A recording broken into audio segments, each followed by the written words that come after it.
ये क्या है? राष्ट्रीय राजधानी क्षेत्र है। कितनी बड़ी बात है। यानी आप एक ऐसे क्षेत्र में रहते हैं जहां नेशनल कैपिटल टेरिटरी एनसीटी है। इसका नाम क्या है? जहां पे संसद है। जरा सोच के कितनी बड़ी बात है। भारत के सारे भाग्य विधाता यहीं बैठते हैं।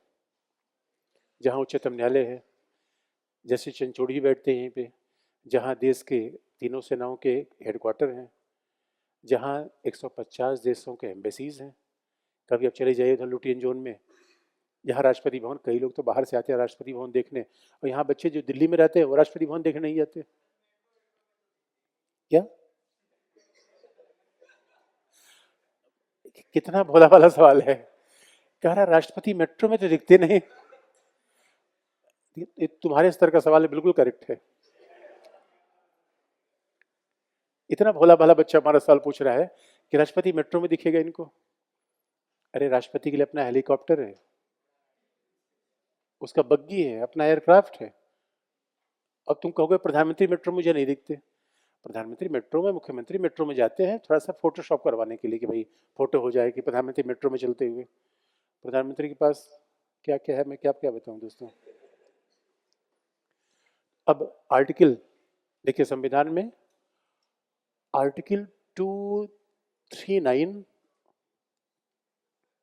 बनाया गया केंद्र शासित क्षेत्रों के लिए, और आर्टिकल 239 ए से ये कहा गया कि संसद के द्वारा किसी भी केंद्र शासित क्षेत्र में विधानसभाएं बनाई जा सकती हैं।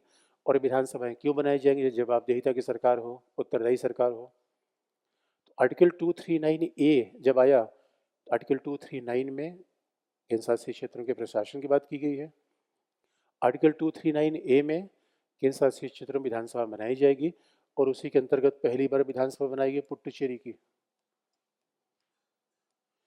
यानी पौंडीचेरी जो पुडुचेरी है, यहाँ विधानसभा बना दी गई। विधानसभा बना दी, मुख्यमंत्री आ गया। लेकिन पुडुचेरी में विधानसभा है तो स्वाभाविक रूप में मुख्यमंत्री है,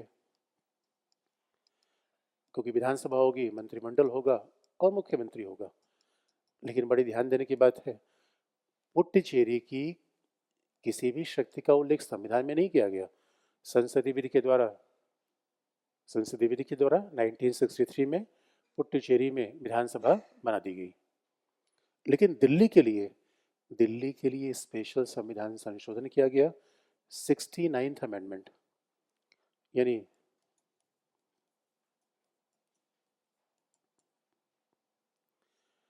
दिल्ली के लिए संविधान संशोधन किया गया, 69th अमेंडमेंट किया गया,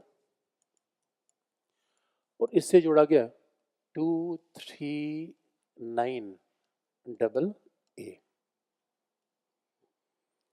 69 संविधान संशोधन किया गया, 239AA जोड़ा गया, जिसमें बाकायदा संविधान में दिल्ली की शक्तियों का उल्लेख किया गया। इसका सीधा मतलब है, दिल्ली में 239AA के अंतर्गत, 69th अमेंडमेंट के अंतर्गत विधानसभा बना दी गई, मंत्रिमंडल बना दिया गया, और इन शक्तियों को आगे बढ़ाने के लिए और एक एक्ट लाया गया, एनसीटी एक्ट 1991। तो बड़ी इंटरेस्टिंग बात है, 69th अमेंडमेंट 1991 में हुआ। 1991 का वर्ष बड़ा महत्वपूर्ण है। उदारीकरण का जमाना, भूमंडलीकरण का जमाना, भारत में एक नए युग की शुरुआत, भारत में नए युग की शुरुआत, जहाँ पे बस मैंने प्यार किया वाली फिल्म आई थी सलमान खान की। तो अपने आप में भारत में एक नई फिल्म की दौर चला था, उदारीकरण का दौर, इकोनॉमी का दौर, और पॉलिटिक्स में गठबंधन सरकारों का सिलसिला संग में। तो 91 में काफ़ी इंडियन पॉलिटिक्स में चेंज आया। इसी दौर में कहा गया ऐसा दिल्ली में विधानसभा बना दी जाए। और जब एनसीटी एक्ट लाने की आवश्यकता क्यों पड़ी? क्योंकि संविधान में सारी चीज़ नहीं बताई जा सकती, लेकिन दिल्ली के लिए संविधान में क्या लिखा गया है और फिर एनसीटी एक्ट में क्या लिखा गया है। तो दिल्ली के लिए संविधान में लिखा गया है कि दिल्ली को, और संविधान से शक्तियां दी किसने? स्वाभाविक तौर पर 239AA से। लेकिन 239AA का संशोधन सामान्य विधि से किया जाएगा, संशोधन से सामान्य विधि से, यह है संविधान का पार्ट। लेकिन केंद्र शासित क्षेत्र को शक्ति दे रहा है, तो जब ही संसद चाहेगी 239AA में चेंज कर देगी। भाई इस चीज़ को चेंज करने के लिए क्योंकि हमारे संविधान में कई ऐसे भाग हैं जिसके लिए संविधान संशोधन की आवश्यकता नहीं पड़ती, जिसमें 239 भी है। अब संविधान से क्या कहा गया, दिल्ली विधानसभा, अब चूंकि विधानसभा रहेगी रहेगी, तो विधानसभा को विधि के निर्माण की सभी शक्तियां प्राप्त होंगी, बशर्ते तीन चीज नहीं मिलेगी जो राज्य को मिलती है: पुलिस, लोक व्यवस्था, पुलिस, लोक व्यवस्था और भूमि, लैंड। इसका मतलब है दिल्ली की पुलिस गृह मंत्रालय के अधीन है, लोक व्यवस्था स्वाभाविक रूप में मिनिस्ट्री ऑफ होम ही देखता है, दिल्ली की पूरी लोक व्यवस्था पुलिस गृह मंत्रालय के अधीन है। शहरी भूमि शहरी विकास मंत्रालय संघ सरकार के अधीन है। तो लोक व्यवस्था, इस पे विधानसभा को अधिकार होगा, मुख्यमंत्री को इन तीन विषय के अलावा राज्य सूची के सभी विषय पर अधिकार होगा। ये 69th अमेंडमेंट से लिख दिया गया। और यह भी कहा गया कि दिल्ली में जो मंत्रिमंडल होगा उसका आकार विधानसभा की कुल सदस्य संख्या के 10% से अधिक नहीं होगा, जिसमें मुख्यमंत्री भी शामिल होगा। बाकी के लिए ऐसा लिमिटेशन है कि 12 कम से कम होंगे, 12 राज्य होंगे, लेकिन दिल्ली के लिए अलग है। और ये 239AA में, संविधान का मतलब है 239AA। 239AA में लिखा गया है कि मंत्रिमंडल का आकार कितना होगा, या मंत्रिपरिषद, मंत्रिपरिषद का आकार कितना होगा, क्योंकि हमने मंत्रिमंडल मंत्रिपरिषद के अंतर को बता रखा है, यहाँ दोनों समानांतर यूज कर रहे हैं। तो विधानसभा की कुल सदस्य संख्या का 10% से अधिक नहीं होगा, इसमें मुख्यमंत्री भी शामिल होगा। ये संविधान में लिखा गया है, 239AA में है। इसका मतलब है दिल्ली में विधानसभा सदस्य की कुल संख्या कितनी है, 70। तो यहाँ पर अधिकतम मंत्रिपरिषद का आकार कितना हो सकता है, 7, इसमें सीएम भी शामिल है। दूसरी बात, दिल्ली में भी अगर कभी संविधान विफल हो जाए, यहाँ भी राष्ट्रपति शासन लग सकता है। 239AA में है कि संविधान के तंत्र की विफलता में दिल्ली में भी राष्ट्रपति शासन लग सकता है, अनुच्छेद 356 का प्रयोग संभव है, प्रेसिडेंट रूल लग सकता है दिल्ली में।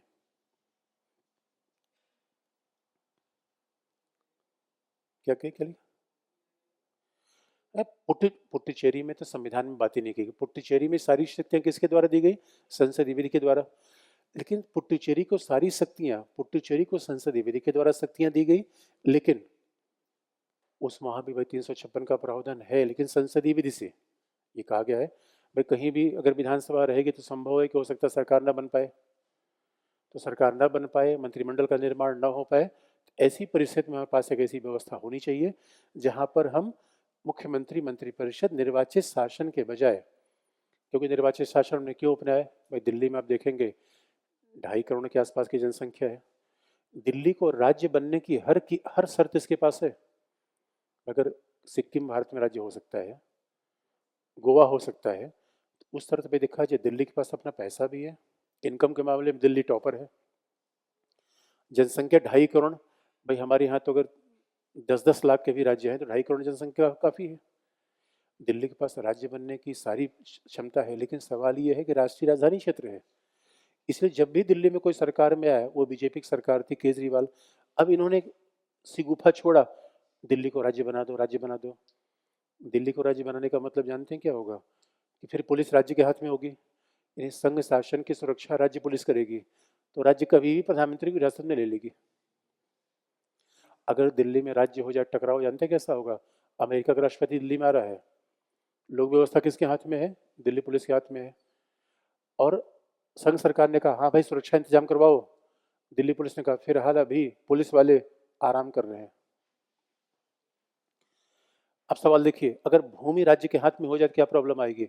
दुनिया में कहीं राष्ट्रीय राजधानी क्षेत्र राज्य के हाथ में नहीं होता, यहाँ तक अमेरिका, अमेरिका में भी वॉशिंगटन डीसी है, डिस्ट्रिक्ट कोलंबिया है, डिस्ट्रिक्ट कोलंबिया वॉशिंगटन राज्य के अंतर्गत नहीं आता, उसका स्वायत्त प्रशासन है। अगर दिल्ली को राज्य बना दिया जाए, इसका मतलब है कि जो संघ सरकार के सारे प्रतिष्ठान हैं, मंत्रालय हैं, वो सब किसके अंतर्गत आ जाएंगे, राज्य के अंतर्गत। तो हमारे संघ की प्राथमिकता है राज्य की, संघ की, सिद्धांत ही पलट जाएगा। तो कल के लिए संघ कहेगा भाई संसद बनाने के लिए हमें जमीन चाहिए, तो दिल्ली सरकार के देखो भाई जमीन तुम्हारे पास है ही नहीं, आप ऊपर संसद बना लीजिए, मगर थोड़ा सा आसमान में 10-20 फीट के ऊपर संसद आप बना लीजिए। क्लैश के चांसेस हैं, अरे भाई हमारे तो क्लैश होते ही ना। इसे प्रैक्टिकली अभी दिल्ली में अगर ऐसा झगड़ा होने लगेगा तो सारे दूतावास यहाँ पे हैं। लेकिन आप याद रखिए, सारे झगड़े के कारण पॉलिटिकल होती है, झगड़े के कारण संविधान नहीं है। क्योंकि समस्या क्या है, दिल्ली में जो सिविल लाइंस में जिसको मुख्यमंत्री आवास मिलता है, उसकी नज़र 7 रेस लोक कल्याणकार मार्ग पर चली जाती है। भाई दिल्ली का मुख्यमंत्री, वैसे आप याद रखिए दिल्ली के मुख्यमंत्री का मतलब क्या है, भारत के किसी नगर पालिका का मेयर। दिल्ली का मुख्यमंत्री, लेकिन चूंकि दिल्ली में आप हैं, मीडिया सब आपके साथ है, दिल्ली में आप हैं तो स्वाभाविक, तो आप दिल्ली में रहकर जो प्रचार पैदा कर सकते हैं भारत के और किसी हिंदुस्तान कोने में नहीं कर सकते। अब देखिए तो पॉलिटिकल आकांक्षा है, सिविल लाइन में रहा जाए या 7 रेस कोर्स रोड में रह जाए। सिविल लाइन ये बगल में है, और जरा सोच के देखिए सिविल लाइन में अभी मुख्यमंत्री, अब मुख्यमंत्री का बंगला कितना भी अच्छा हो, वो प्रधानमंत्री के बंगले जैसे थोड़े होगा। तो वही पॉलिटिकल एम्बिशन हर आदमी की होती है। अब हमें मुख्यमंत्री से प्रधानमंत्री बनना है तो कोई लफड़ा तो होना चाहिए, तभी तो कोई लफड़ा होगा तभी तो अलग अलग लफड़े होते रहते हैं। कभी मुख्यमंत्री ने कह दिया मैं राज्य का दर्जा चाहिए, फिर लोग उनका राज्य का दर्जा नहीं चाहिए, तो फिर भी प्रशासनिक अधिकारियों के मामले में झगड़ा हो शुरू हो गया। लेकिन एनसीटी से दिल्ली को शक्तियां कितनी मिली है, एनसीटी से दिल्ली को क्या मिला है, जल बोर्ड, इसलिए पानी फ्री मिल रहा है। डीटीसी बस दिल्ली, दिल्ली परिवहन, और शिक्षा और स्वास्थ्य, ये एनसीटी एक्ट से इसको शिक्षा स्वास्थ्य मिला हुआ है, शिक्षा स्वास्थ्य। लेकिन दिल्ली विश्वविद्यालय नहीं, जेएनयू नहीं।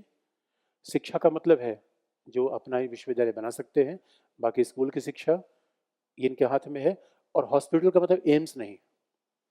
तो दिल्ली जल बोर्ड, दिल्ली परिवहन, शिक्षा स्वास्थ्य, ये एनसीटी के हिसाब से दिल्ली के पास है, बाकी चीज़ें संघ सरकार के पास है। एनसीटी एक्ट भी डिवीजन कर देता है, संविधान में डिवीजन है। अब अभी तो अभी दिल्ली और संघ के बीच पहले झगड़ा चल ही रहा था। अब ये बताइए, अगर दिल्ली के पास ये सारे काम के विषय हैं, तो इन काम को करने वाले अधिकारियों पर किसका नियंत्रण होगा। अभी एनसीटी एक्ट में 2023 में इसी बात में संशोधन आया, एनसीटी एक्ट में 2023 में इसी बात पे संशोधन आया, और एनसीटी एक्ट में पार्लियामेंट ने 2023 में संशोधन कर दिया। और पार्लियामेंट ने संशोधन करते हुए कहा कि दिल्ली के प्रशासन के लिए अधिकारियों की ट्रांसफर और नियुक्ति संघ सरकार करेगा। देखिए यहाँ थोड़ा विवाद का विषय है।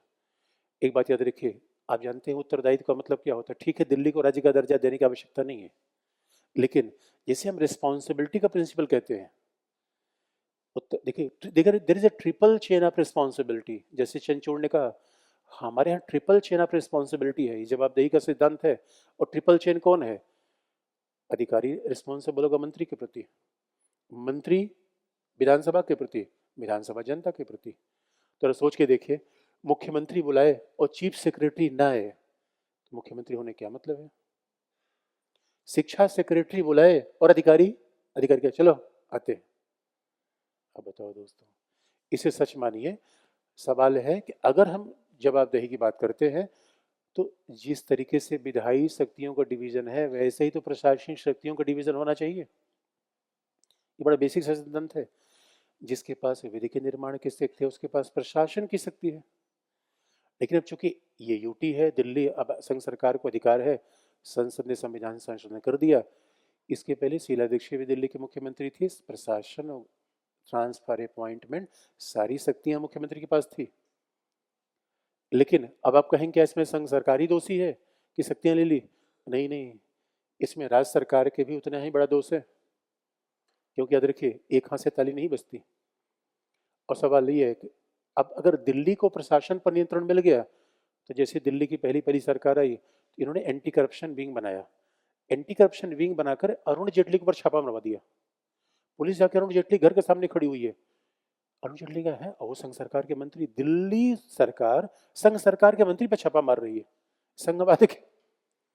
अरे संघ बड़ा है या राज्य, और दिल्ली तो राज्य भी नहीं है। और अरुण जेटली खुद वकील थे, उन्होंने कहा भाई ये क्या है, उन्होंने कहा आपके ऊपर भ्रष्टाचार का आरोप है। उन्होंने कहा भ्रष्टाचार का आरोप है और तुम लोग जांच करने आए हो। मामला सुप्रीम कोर्ट गया, सुप्रीम कोर्ट ने कहा अरे भाई ऐसे आप नहीं कर सकते काम, ये आपके क्षेत्राधिकार में नहीं आता क्योंकि आप राज्य नहीं हो। और एक बार तो केजरीवाल सीधे चले गए दिल्ली हाई कोर्ट का, माय लॉर्ड देखो हमारे साथ जाति हो रही है। सुप्रीम कोर्ट ने कहा पूछा केजरीवाल जी ये बताओ आप यूटी हो या राज्य हो, उनका राज्य बनना चाहता हूँ। उन्होंने कहा नहीं, फिर आप सुप्रीम कोर्ट में नहीं आ सकते। संघ और राज्य का झगड़ा सुप्रीम कोर्ट में सीधा जाएगा या यूटी और संघ का? यूटी संघ का झगड़ा कहाँ जाएगा? हाई कोर्ट में, सुप्रीम कोर्ट नहीं जाएगा। अपील तो हाई कोर्ट में जाएगा। तो जब से आम आदमी पार्टी, जब से झाड़ू है, झाड़ू कमल के बीच में है और मामला पॉलिटिकल है। मामला पॉलिटिकल है, झाड़ू सोचता है कि हम 10 लोग कल्याण का अरमान में झाड़ू लगा दें, कमल इतनी आसानी से छोड़ देगा? कमाल की बात है। और एक खास बात, अब देखिए किसी का राइज एंड फॉल होता है। अब अब देखिए पॉलिटिक्स में सबकी आकांक्षाएं होती, कौन सही है कौन गलत है तो जनता ही तय करे, उस पर हमें नहीं जाना है। लेकिन अब आज की परिस्थिति में मुख्यमंत्री हिरासत में आ गए। दिल्ली बेसहारा हो गई। आज की डेट में दिल्ली को कौन सहारा दे? देखिए क्लियर कट बात है, प्रशासन पर दिल्ली सरकार का नियंत्रण होना चाहिए, ये कोई व्यक्ति समर्थन करेगा क्योंकि इसके बिना प्रशासन नहीं चल पाएगा। लेकिन झगड़े के कारण तो केवल यही नहीं होता, भाई आप एक झगड़ा खत्म करेंगे मैं अगला झगड़ा खड़ा कर दूंगा। भाई देखिए झगड़े से एक फायदा होता है, अब दिल्ली सरकार जेल में चली गई और इतिहास ही बताता है कई बार जेल में जाने घाटे होते हैं, कई बार जेल में जाने के फायदे होते हैं। कई बार तो कहा जाता है इंदिरा गांधी जेल में जैसे गई, जनता पार्टी सरकार ने पकड़वा लिया था, और इंदिरा गांधी जैसे जेल में गई, इंदिरा गांधी ने कहा भाइयों और बहनों देखो अबला नारी के साथ क्या हो रहा है। उन्होंने कहा हाँ ये तो बहुत गड़बड़ हो रहा है, अबला नारी के साथ हो क्या रहा है, बहुत गड़बड़ हो रहा है। तो अब कई बार इस इमोशनल अपील की जाती है, तो कई बार इमोशनल अपील काम कर सकती है, कई बार काम नहीं कर सकती। ऐसे मुख्यमंत्री जिनको जेल जाना पड़ा उनमें नाम नंबर 1 है, लेकिन सब लोगों ने त्यागपत्र दे दिया।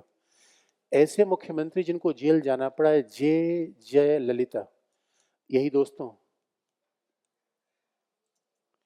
लेकिन जय जयललिता ने जेल जाने से पहले मुख्यमंत्री पद छोड़ दिया। अभी तक जितने मुख्यमंत्री जेल गए उन्होंने मुख्यमंत्री पद छोड़ दिया, अपने सक्सेसर का चयन कर दिया, लालू प्रसाद। तीसरा अभय हेमंत सोरेन, इन्होंने भी रिजाइन कर दिया।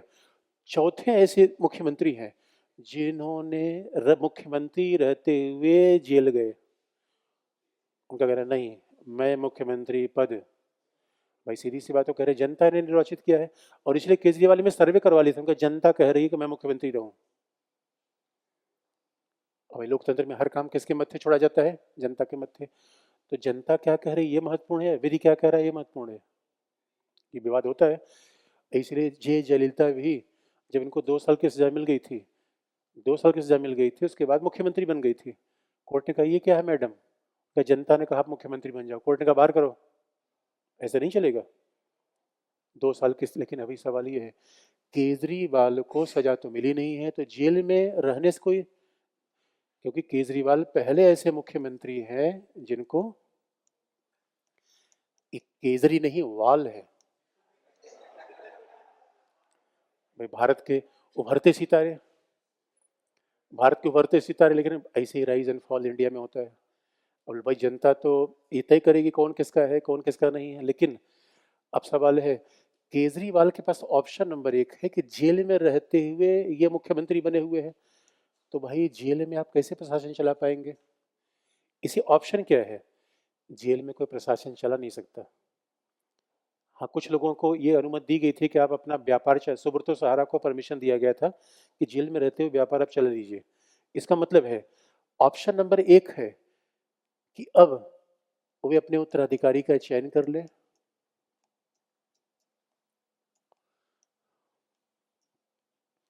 और कई बार उत्तराधिकारी ढूंढना बड़ा मुश्किल होता है, जिसका उत्तराधिकारी ढूंढा वही सारा पद लेके भाग गया तो अरे दोस्तों, एक बार जो मुख्यमंत्री बन जाएगा दूसरा उतरेगा? उतरेगा नहीं। एक बड़ी उत्तराधिकार ढूंढना बड़ी समस्या होती है। लालू प्रसाद यादव ने अपना उत्तराधिकार किसको सौंपा था? राबड़ी देवी को। बहुत सारे लोगों ने कहा लालू जी हमें दे दो, नहीं। अब कमाल की बात है, सवाल ये है जब ये नेता जनता की सेवा करने आते हैं तो उत्तराधिकार से इतनी समस्या क्यों होती है भाई? हमारा नेता तो ये कहता है जनता के सेवक हैं, हम जनता के सेवक हैं। ये बताइए, ये मुख्यमंत्री कौन है? लोक सेवक हैं या जन सेवक हैं? ये पब्लिक सर्वेंट है या सरकारी सेवक है? ये बताइए, कोई सरकारी सेवक, एक डीएम साहब जेल में चले जाए और कहे भाई मैं जेल से प्रशासन चला रहा हूं, ऐसा कहीं आपने सुना है? ये पब्लिक सर्वेंट क्या है? मुख्यमंत्री है।